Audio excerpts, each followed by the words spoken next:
เอาไปฟ้องพวกนี้ว่าลาวแดงเคลื่อนไหวในอเมริกานี่นะพวกนี้เขาจัดการเลยแต่ท่อมเราเห็ดโลดแหละเห็ดโลดเดลเทศออกไปจากอเมริกาโลดโอ้ยเสียดายข้าพเจ้าบ่ได้ไปอยู่อเมริกาเนาะอยู่แคนาดานี่มันบ่มีแบบมีประวัติว่าได้ไปเฮ็ดสงครามในลาวนะแต่อเมริกาเขามีการพัวพันเขามีการผูกพันด้านการเมืองดังนั้นอย่าลุงคำหลวงเฮ็ดเด้ออย่าลุงเด้อฝากอย่าลุงคำหลวงเฮ็ดหน้าที่นี้ติดต่อประสานงานคนแต่ละรัฐในอเมริกาผู้ใดอยู่รัฐใดเต้าตูมกันมีคนเล่าเก่งอยู่ดอกในอเมริกาข้าพเจ้าฮู้อยู่แต่ว่าพวกท่านขาดเรื่องการประสานงานมีข้าพเจ้าเห็นอยู่ขาดเรื่อง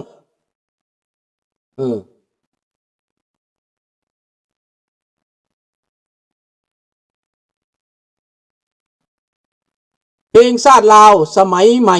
คนไทยในไม่รู้จักแต่เพลงที่อ้ายสุนทราร้องครับใช่อันนี้ต้นดั้งเดิมต้นฉบับคนไทยจำได้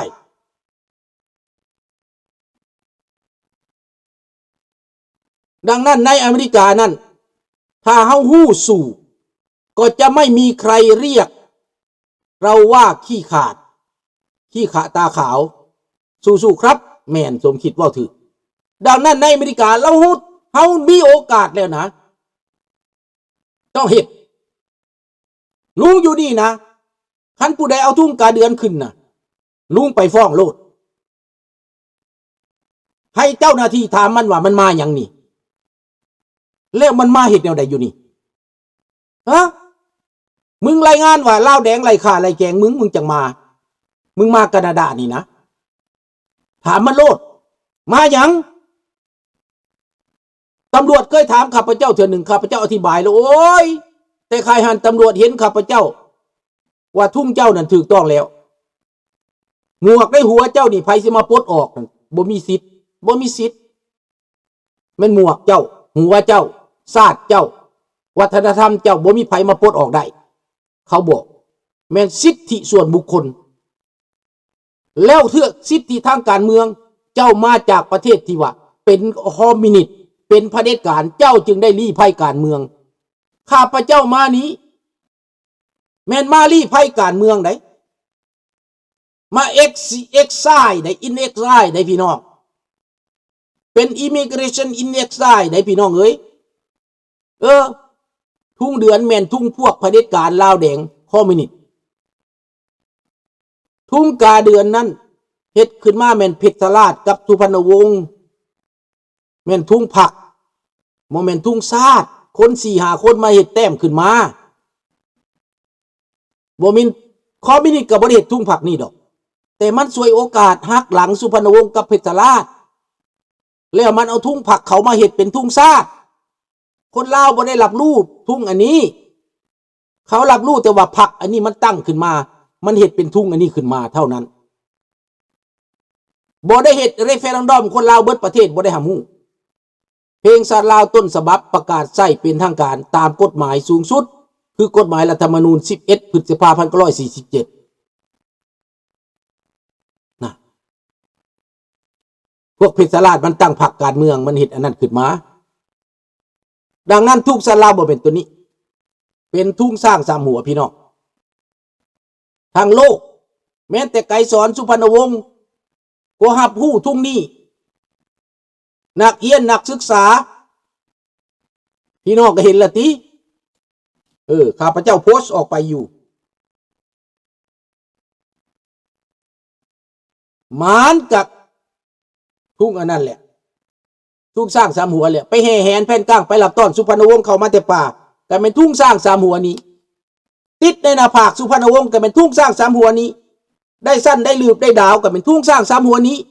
ได้ไปเรียนหนังสืออยู่เมืองฝรั่งก็ย้อนทุ่งสร้างสามหัวนี้อันสุพรรณวงศ์หั่นน่ะได้เป็นเจ้าเป็นจอมก็ย้อนทุ่งสร้างสามหัวนี้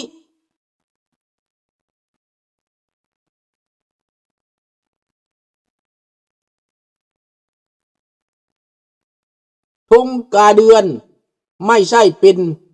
ธงสากลของพาสปอร์ตหรือลุงมันต่อต้านเขาข้อนี้ยากอยู่นะบ่แมนในพาสปอร์ตได้เจ้าไปพาสปอร์ตจะไปวีซ่าแต่เจ้าสิไปปักทุ่งในประเทศเขาบ่ได้ไดทัตราพาสปอร์ตเจ้าเอาไปได้กาเดือนน่ะในกาพาสปอร์ตเจ้าน่ะว่าเจ้ามาหยามเจ้ามาวิซิตจักมือจักวันจักเดือนกฎหมายมันเป็นจังซั่นมาได้เฮาก็รับรู้ว่ามันมาพาสปอร์ตมันพวกคอมมิวนิสต์มาเขาก็ลงโทษได้ว่าบ่ให้มันเข้าประเทศนั่นมีจักคนน่ะเขาประกาศเด้เมืองลาวจักคนบ่ได้เข้าประเทศมันน่ะอเมริกาบ่ให้เข้ามีจักคนได้บัญชีดำจักคนอเมริกามีได้แล้วเจ้ามาแล้วเจ้าสิมาทุ่งติดกาเดือนไปทั่วในสาธารณะบ่ได้ในพับลิกนี่นะเจ้าสิมาประกาศเป็นประเทศลาวในทุ่งกาเดือนเจ้าบ่ได้นี่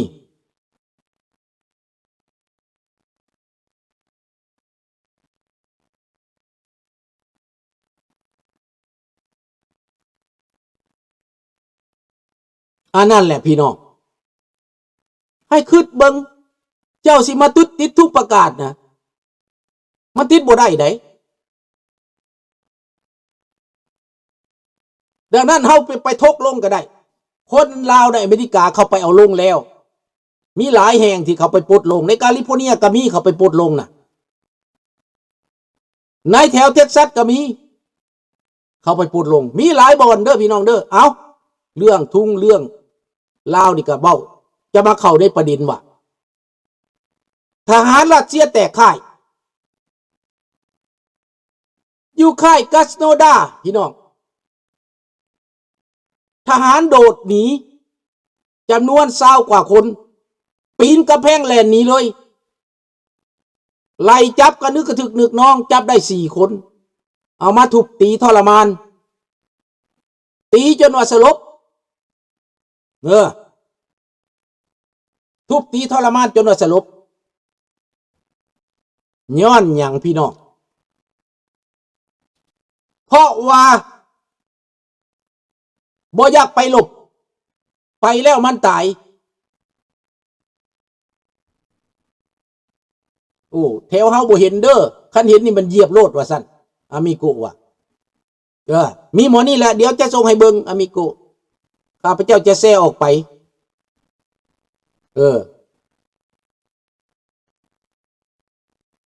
ดังนั้นพี่น้องทหารรัสเซียโดดค่ายเป็นยังจะโดดค่ายมันบ่อยากตาย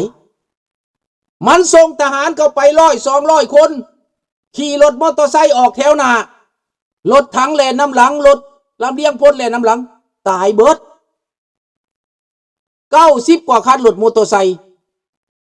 แล่นเข้าไปถูกปืนใหญ่ทหารแม่ยิงมาริยาบ่ซื่อลาวสั่งลูกน้องถล่มปืนใหญ่เขารถจักรรถมอเตอร์ไซค์ล่มละเนระนาดตายกันเกลื่อนรถถังกระดับจุดจอดอยู่ที่นั่นในเขตโปรกอฟในเขตโดเนตในเขตลูฮันดังนั้นทหารในกอสโนดาที่เอามาเตรียมจะไปหลบนั้นข้าว่า70 คนครับหลายแห่งดับหลายกว่านั้น70 คนบาทเดียวได้แต่ขันว่า70 คนโตนจากค่ายนะลุงเห็นกับตาในวิดีโอนั่นเขาถ่ายให้เบิ่งนะจับไล่ตีมาทุบตีทรมานมันไปบ่ได้รัสเซียเดี๋ยวนี้ไปเอาคนบ้าเอาคนเมาเอาคนเสียองค์มาประกอบใส่ให้มันเต็มกองร้อยเพราะว่าคนดีนั่นเขาหนีหมดเขาบ่รวมมือเขาเป็นฝ่ายต่อต้านเขาคัดค้านหนีค่าย70 คนอาร์ติแมนพอลูกเห็นลุงคือว่าแม่น20 คนอาร์ติแมน70ได้นี่แหละเป็นอย่างมันจังนี้มันเอาคนผีบ้ามันเอาคนเสียองค์มันเอาคนเสียจิตมาเป็นทหารเพราะคนดีบ่อยากมาแล้วคนดีนะเขาหนีไปแล้วเขาเข้าประเทศอื่นไปแล้วเขาแตกไปแล้วเขาไปลี้อยู่ดงอยู่ป่าเขาเข้าไปดินแดนอื่นไปแล้ว เขาแตกไปประเทศอื่นไปแล้วรัสเซียบ่มีคนสู่รบและตอนนี้นะ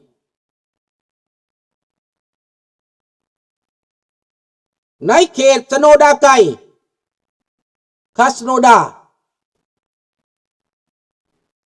เป็นแบบนั้นดังนั้นทุกคนทุกแห่งทหารรัสเซียนี่ต้องได้บีบบังคับต้องได้ตบได้ตีเขาคัดขืนเขาบ่อยากไปตายพอส่งไปเท่าใดก็ตายเท่านั้นยูเครนบุกยึดเข้าไปเรื่อยๆตีไปเรื่อยๆนี่เสียขวัญแล้วท่าทีของอเมริกาในสุดท้ายพี่น้อง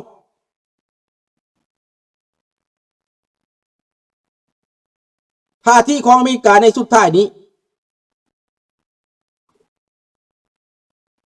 ไปบ่รอดพี่น้องได้กลับคืนมาเว้านำยุโรปย้อนว่ารัสเซียนั้นบ่ยอมจำนนบ่ยอมยุติสงครามดังนั้นจะกลับมาเว้าน้ำฝรั่งเศสมาเว้าน้ำเยอรมันมาเว้าน้ำอังกฤษ4ประเทศ4รัฐมนตรีอเมริกามาโกโรบิโอรัฐมนตรีอังกฤษรัฐมนตรีฝรั่งเศสรัฐมนตรีเยอรมันอาทิตย์หน้านี้ต่อไปนี้จะไปเว้าอยู่อังกฤษแสดงว่ามีอันใดอันหนึ่งเขาตกลงกันจะมีทางออก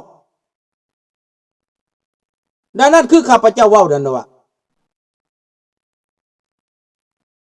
เรื่องอเมริกาจะเข้าไปซอยยูเครนนั้น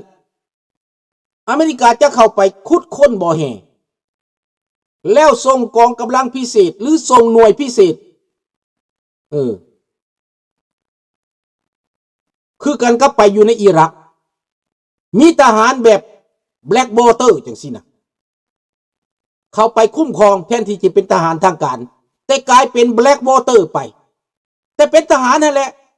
อดีตทหารนั่นแหละเขาไปซอยป้องกันผลประโยชน์ของอเมริกาด้วยการสนับสนุนปกป้องสันติภาพปกป้องความสงบจากอังกฤษจากเยอรมันจากฝรั่งเศสและพันธมิตรมันจะไปเป็นแบบนี้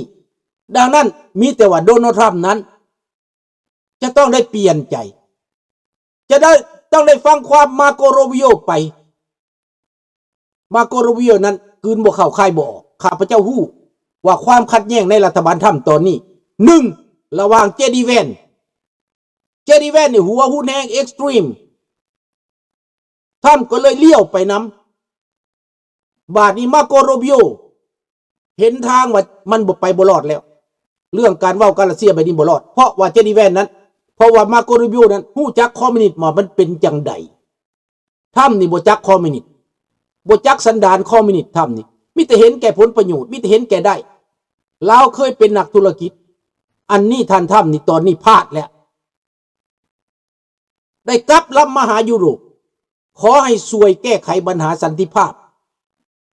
คันเริ่มต้นทำอิฐสามัคคีกันแบบแน่นแพ็กแน่นนะรัสเซียไปบ่รอดแต่ว่าถ้ามาลินแตกแยกกับยุโรปแล้วจะโง่กลับขึ้นมากับโบลาบ่สวยกลับลำกับโบลาบ่สวยดอกกลับลำกับโบลาบ่สวยตามข้าพเจ้าอ่านมึงแล้วดิถ้ามีทางเดียวคือกลับลำรวมมือกับยุโรปหนุนยูเครนต่อไปจนกว่ารัสเซียไปบ่ไหวแล้วมันจะขอห้องเจรจาเองหนุนให้ปฏิวัติให้อาวุธให้เงินหนุนก็ไปเรื่อยๆหนุนไปเรื่อยๆคนบ่ไหวบ่มีทหารมาหลบตายหลายเศรษฐกิจย่ำแย่เจดีแวนอาจจะบ่ถือกันกับถ้ำเลยเด้อตอนนี้นะอาจจะหักล้ำกันแหละมีแนวบ่ถือกันแหละพอเจดีแวนนี่เป็นคนหุ่นแห้งเด้เป็นหัวหุ่นแห้งได้เจดีแวนได้ข้าพเจ้าบ่อยากมักนิสัยปานใดละเจดีแวนนี่